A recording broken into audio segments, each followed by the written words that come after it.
Alright, NFL touchdown celebrations. I know this is a super common topic for sports blogs, but after seeing Stevie Johnson last week, I couldn't help myself. So here's a look at some of the top ones that I think are fucking hilarious, and then we'll look at Stevie Johnson again.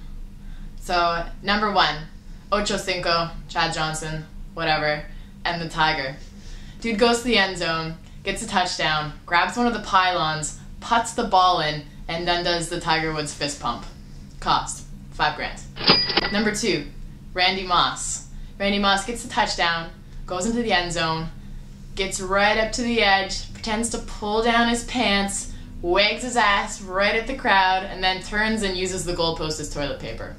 Cost, $10,000. Then, Joe Horn.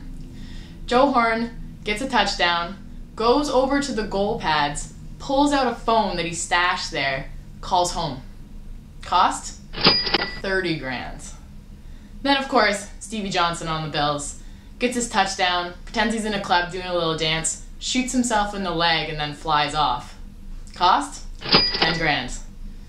Not only that, but right after he gets that, 15-yard excessive celebration penalty, and then Plaxico himself gets a touchdown. Karma's a bitch. And already we're hearing the outcries about Stevie Johnson and him doing the Plaxico, how it's totally unprofessional. Sunday Night Football, we have Bob Costas having his own little rants about how players need to grow up, how these antics need to be off the field, that this is a professional sport, and this should not be seen. For God fucking sakes, it's a sport! It is a game! No one gets hurt. The players love it, the fans love it, the opposing team just gets riled up. What does this matter? Let them celebrate. Really, how is this hurting anyone? We never used to see fines for these things. Think back to the 90s when we saw the Broncos Mile High Salute, Tony Gonzalez Slam Dunk, the Falcons Dirty Bird. Now this is all unprofessional.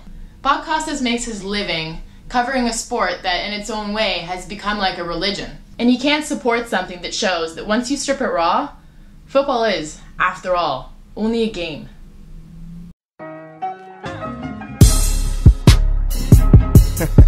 Right? I mean, it's me. That's what it's like. Yeah. Yeah, the model sports fan, a walking paradox.